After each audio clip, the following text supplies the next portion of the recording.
काशिफ साहब, वैसे ये वाली एग्जांपल इन्होंने एक और भी बात की कि अदलिया की क्रेडिबिलिटी भी जो है वो भी अब ख़त्म हो चुकी है।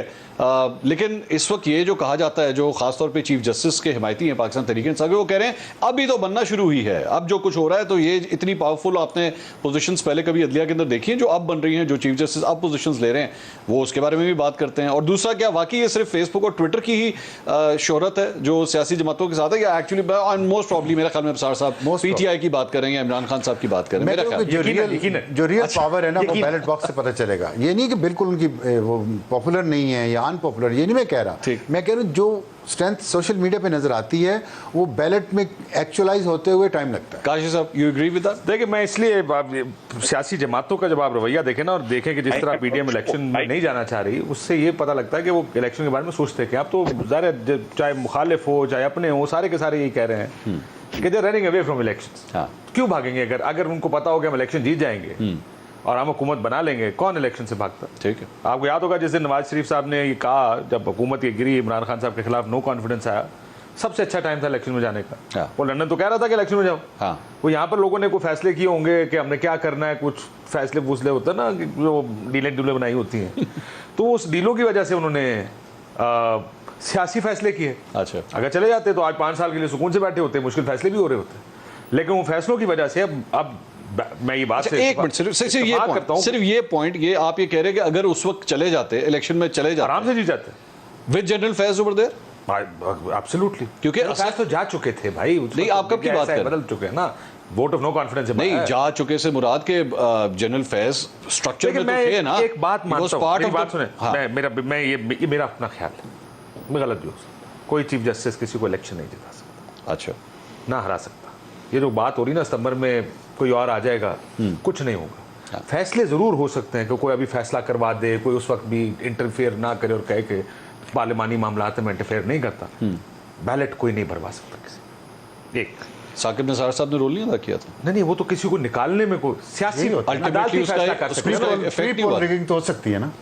अब यू कर लें, प्री पोल तो हुई है ना, जो प्री पोल होती है वो तो नजर आती है ना। उसके बावजूद अदलिया का बड़ा किरदार, उसके बावजूद बहुत कुछ करना पड़ा। उसके बावजूद साउथ पंजाब माज बनाना पड़ा। उसके बावजूद अगर साउथ पंजाब माज ना बनता, ये चीजें ना टूटती, तो शायद इलेक्शन इमरान खान साहब फिर भी नहीं जीत सकते थे। ठीक, सो ये मेरा नहीं ख्याल। बैलेट अब जो स्टफिंग होती है ना बैलेट की, बैलेट जो स्टफ करते थे पहले किसी ज़माने में, बड़ी मुश्किल होगी, चंद सीटों की गेम होगी। यही बात मैं कर रहा हूँ कि ये फैक्टर्स जो है ना, ये सारे बैलेट बॉक्स में पता चलेंगे। ये पॉपुलैरिटी हो सकता है बढ़ गई हो, लेकिन पिछली दफा जो मेजॉरिटी मिली है उसमें क्या क्या फैक्टर्स थे, कितने कोalition पार्टनर्स थे, क्या उन सब की कमी अकेली PTI पूरी कर लेगी? और इस जो सिस्टम जब उनके हक में नहीं इस वक्त चल रहा, इस हालात में ये, लेकिन इसका मैं इस बात से इत्तेफाक करते हुए कि जनाब बैलेट पेपर ने फैसला करना, बैलेट बॉक्स खुलेगा तो पता चलेगा। इस वक्त तक आपके सामने म्यार क्या सामने आया है? एक बलदियाती ज़िमनी इलेक्शन हुए पंजाब असेंबली के, जो कि सिर्फ पंजाब के इलेक्शन, जिसके बारे में आपको और हमें जो ब्रीफिंग्स दी जा रही थी वही थी कि 15 सीटें तो ना करके भी PDM ने ले लेनी है, उन्होंने जीत जानी, जो लोग इस इलेक्शंस में जा रहे थे। इमरान खान ने 15 सीटें जीत गए। ये बैलेट ही है ना जी। वो जो उसके बाद हैंड पिक सीटें 11 निकाली गई, हैंड पिक की गई ना वो सीटें कि हम ये वो सीटें जो हम यहाँ पे ले लेंगे, हम हाँ यहाँ पे हम निकल सकते हैं। और वो बयानियां तोड़ने के लिए सारी सीटें निकाली गई थी जो ज़िमनी इलेक्शन की वजह से बना था, वो सीटें हार गए। सो इलेक्टोरल पॉलिटिक्स एटलीस्ट अब तक की जो मिसालें सामने हैं, तहरीक इंसाफ इस वक्त इज द सेंडिंग पार्टी। अगर आप देखें वो सामने ज्यादा मकबूल इलेक्टोरल बात हो रही है इस वक्त तक। वो है, कल क्या हो मैं नहीं जानता, नहीं ये तो प्रेडिक्ट करना बहुत, लेकिन अदालत की बात कर लें। देखें इदारों की उन्होंने सारी बात की, उन्होंने कहा सियासतदानों की आती जाती रहती है, बाकियों की खत्म हो गई, बाकी भी आती जाती रहती होगी ना पाजी को, तो थोड़ा आगे जाती होगी, थोड़ा पीछे आती होगी। मैं जरा जी बोलिए, back to the text time. अदालत क्रेडिबिलिटी, अदालत का प्रॉब्लम क्या है? अदालत का प्रॉब्लम यह है कि फैसले ऐसे नहीं आने चाहिए जिस पे आपके अपने ब्रदर जजेस भी एतराज कर रहे हैं। ठीक है, देखिए फैसला जब होता है ना, फैसला नजर आता है कि फैसला ठीक है या गलत है। डिप्टी स्पीकर का जब रूलिंग आई थी कौमी असेंबली की, सबको पता था कि ये फैसला एक यूनाइटेड फ्रंट नजर आ रहा था, पता था सबको ये फैसला आना है। इवन मुस्लिम आप PTI के लोगों से बात करें इंटरनली, वो भी कहते थे यार पता नहीं कितना, लेकिन चलो पॉलिटिकली उन्होंने एक मूव प्ले की और हो गया। इलेक्शन 90 दिन के अंदर होने, असूली तौर पर तो इलेक्शन 90 दिन के अंदर होने, ठीक है, उसको चलाने का तरीका बेहतर हो सकता था। अच्छा, इन माय व्यू जो procedure could have been better, बहुत बेहतर हो सकता है। मैं जरा पंजाब के इलेक्शन 90 दिन में होने, कौमी असम्बली की जो 90 सीटों पे मुस्ताफी हुए हैं वो इलेक्शन 90 दिन में क्यों नहीं हो रहे? केपी के 90 दिन में क्यों नहीं हो रहे? बलदियाती इलेक्शन जो पेंडिंग हो रहे हैं वो 90 दिन में क्यों नहीं हो रहे? क्या वो कोई भी नहीं हो रहे ना? मसला ये आप ये कहते हैं क्योंकि वो नहीं हो रहे, ये भी मत करें। मैं ये नहीं कह रहा, मैं कह रहा सब करवाएं। मुझे कई दफा अफसोस होता है कि हम लोग आईनी बहस को पॉलिटिकल बहस बना केपी और पंजाब की इकट्ठी पिटीशन लगी थी ना, एक पे फैसला कर दिया, दूसरी वापस भिजवा दी, क्यों?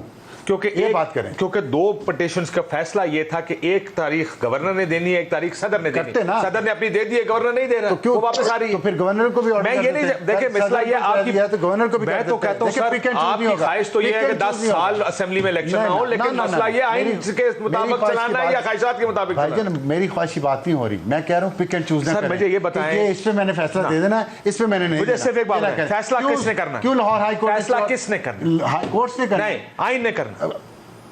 चले जी, आइन की तशरीह कोर्ट ने करनी, आइन अमल तशरीह भी देखो 63A की तशरीह कोर्ट ने की मानते हैं, तो काशिफ गलत किया ना, तो नहीं, लेकिन है तो अथॉरिटी वो होनी चाहिए ना जो आपको समझ भी है तो अथॉरिटी उनके पास ना। सर 63A की जो ठीक कह रहे हैं, गलत की है, वहीं से सारा प्रॉब्लम। अच्छा मैं जरा और लाहौर हाई कोर्ट मुबशर लुकमान साहब को जरा इसमें ऐड करें। मुबशर साहब ये सारी गुफ्तगू सर आप सुन रहे हैं, हम लोग जरा वापस उसी पॉइंट के ऊपर आते हैं कि 1 साल हो चुका है, नून लीग ने गलत ट्रिक खेली, पॉलिटिकल मूव गलत थी, नहीं करना चाहिए था।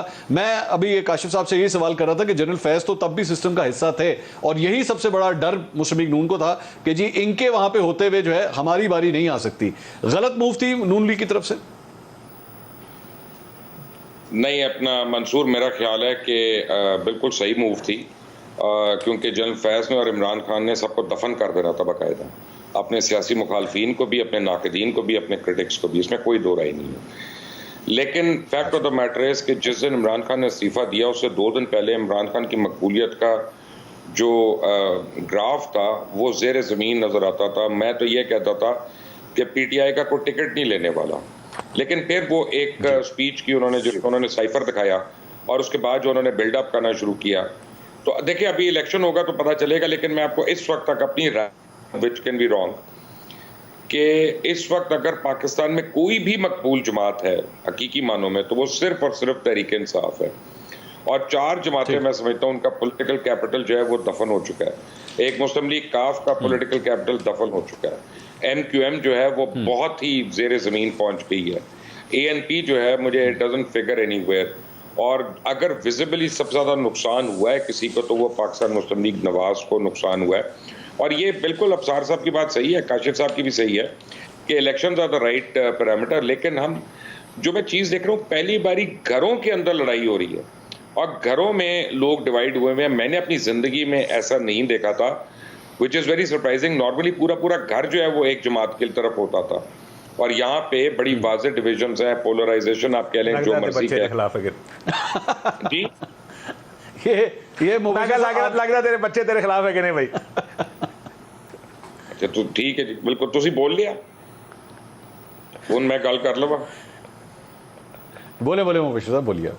ये माइंड कर गया था, मतलब मैं ठीक कह रहे ये इनकी छेड़खानी चलती रहेगी, आप बात कीजिए मुबशर साहब। सुन ले उनकी बात, क्योंकि इनकी वाकई अपने घर में नहीं सुनी जाती, तो इनकी बात बड़ी इंपॉर्टेंट है, सुन ले। Cliché statement. नहीं सर आप बोलिए प्लीज, आप अपने एनालिसिस दीजिए।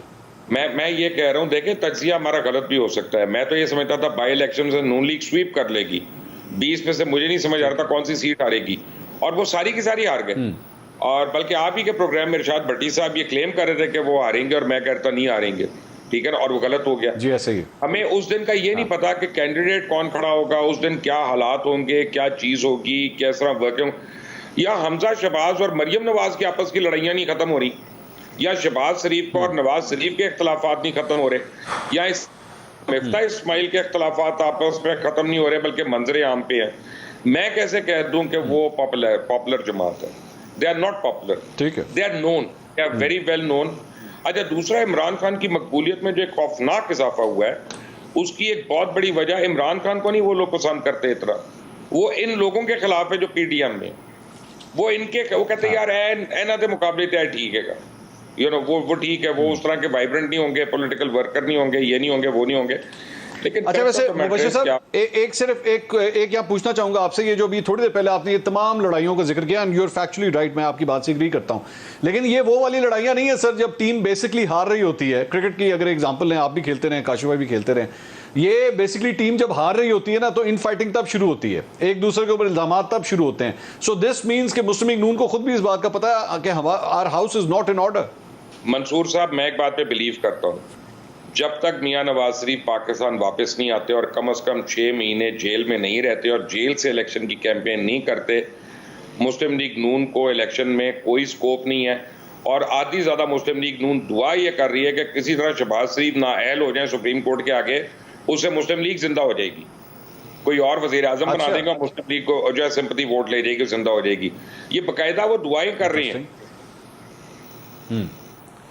ये अफसार साहब, ये जो नवाज शरीफ साहब की वापसी वाला सवाल है, ये तो बड़ा इंपॉर्टेंट है। बाकी मतलब भाई की हुकूमत है, अब नहीं अगर आपने आना तो कब आना है? आप सऊदी अरब तक जा सकते हैं, तो पाकिस्तान क्यों नहीं आ सकते? अब देखिए, मैं नवाज शरीफ से मेरी कोई बात तो नहीं आपके एनालिसिस मौजू पे मैं एक इंसान के तौर पे एनालिसिस दे सकता हूँ। मैं समझता हूँ कि एहतजाज के बहुत सारे तरीके होते हैं, और अगर इस अदलिया के निज़ाम ने, इन जजेस ने, नवाज शरीफ ये समझते हैं कि उनको इंसाफ नहीं दिया और उनको एक फ्रॉड केस में ना सिर्फ ये कि वजारत उज़्मा से निकाला बल्कि ताहियात नाअहल कर दिया, कितनी बड़ी ये सज़ा है एक सियासतदान के लिए। पार्टी सदारत से हटा दिया और अब वो मानते फिर रहे हैं, वो जजेस भी, कि हमने शायद फैसले सही नहीं किए थे। तो इस माहौल में वो किस वजह से, वो 2-3 दफ़ा इस मुल्क के वज़ीर आज़म रह चुके हैं, ठीक, वो वापस आए और वो सीधे जेल में चले जाएं, उनकी सेहत भी वहाँ जेल में पहले ख़राब हुई है। तो अगर वो एहतजाज नहीं आ रहे उस वक्त तक, जब तक कि कोई फैसला नहीं हो जाता इस बात पे, या उनको अपील का हक नहीं मिल जाता, देखिए ना, उनके पास अपील का हक भी नहीं है जो उन्हें नाअहल किया गया। आपकी इस सारी गुफ्तगू से फिर कम से कम एक एंगल तो क्लियर हो गया कि ये कभी भी बीमारी का इशू था ही नहीं। ये नहीं, मैं बीमारी जब गए तो बीमारी का इशू था, नहीं अब तो नहीं है ना, अब लगता तो नहीं है। तो बेसिकली आप लंदन में बैठेंगे, आप पॉलिटिक्स करेंगे, वहां से बैठ के पार्टी को ऑपरेट करेंगे, लेकिन आप पाकिस्तान नहीं आएंगे। मेरा ख्याल है कि इस पर कोई बुराई नहीं, इमाम खुमैनी ने क्या किया था, वो भी तो आए थे ना जब उनका वक्त आया। ये सूरत हाल की बात कर रहा हूँ, बेनज़ीर भुट्टो नहीं बाहर रही कि उन्होंने एहतजाज नहीं किया, उन्होंने अपनी पार्टी को इंटैक्ट नहीं रखा, उन्होंने अपनी जान बचा के अपनी पार्टी को इंटैक्ट रखना क्या बुराई है? तो आप जजेस इमरान खान साहब भी जा सकते हैं ना, लेकिन आज इधर ही है इसमें मैं तो नहीं कहता कि इमरान खान को अपनी जान हथेली पे रखनी चाहिए, सियासतदान क्यों रखें? आज तक किसी जज जनरल को तो इस मुल्क ने सजा दी नहीं है। एक वज़ीर आज़म को आप फांसी लटका चुके हैं, एक को सड़क पे गोली मार, 2 को सड़क पे गोली मार चुके हैं, 2 को आप बैठे बैठे घर भिजवा चुके हैं, जेलों में भिजवा चुके हैं, सजाए मौत, सजाए उम्र कैद दे चुके हैं। किसी और का भी तो एहतसाब हो ना यहाँ पे इस मुल्क में, सिर्फ सियासतदान आपकी बात आपसे तो मुझे बताएं, अभी जो ये फैसला हुआ है रिकोडेक का, कारके का, और फिर उसके बाद ये जो हमारे जुडिशरी ने दूसरे फैसले, पाकिस्तान स्टील का फैसला किया और किया, यहाँ कौन इन्वेस्टर आ रहा है? तो सर ये सारा कुछ किसने करना है? पार्लियामेंट ने करना है ना। पार्लियामेंट में बैठे हुए जो सियासतदान है, मंसूर साहब, तो आप मासूम हैं या मैं मासूम हूँ? पार्लियामेंट ने कानून पास किया नहीं अभी, सर सारे भी तो हो सकते हैं। एक कानून अभी पार्लियामेंट ने पास नहीं किया जी, और 3 जजेस ने बैठ के, 3 दिमागों ने, बेहतरीन दिमाग इस जो धरती में पैदा हुए, सिर्फ 3 जी, उन्होंने बैठ के वो पूरे ऐवान का जो आधे मुल्क को रिप्रेजेंट कर रहे हैं इस वक्त, उनके फैसले को कह दिया ये इंप्लीमेंट नहीं होगा। आप खुद भी आप खुद भी साबिक चेयरमैन पेमरा रहे हैं, इस गुफ्तगू के ऊपर क्या मुझे पेमरा को नोटिस आएगा या नहीं? आए तो आपको बर्दाश्त करना चाहिए। मुझे आएगा तो मैं तो स्टैंड लूंगा। आपको तो नहीं आता? नहीं, चले आपको आए तो एंकरों को आता। आप इसका मतलब आप मुझे कह रहे हैं कि सेंसर हो जाएगा तो कर दें। नहीं, मैं पूछ रहा हूँ आपसे,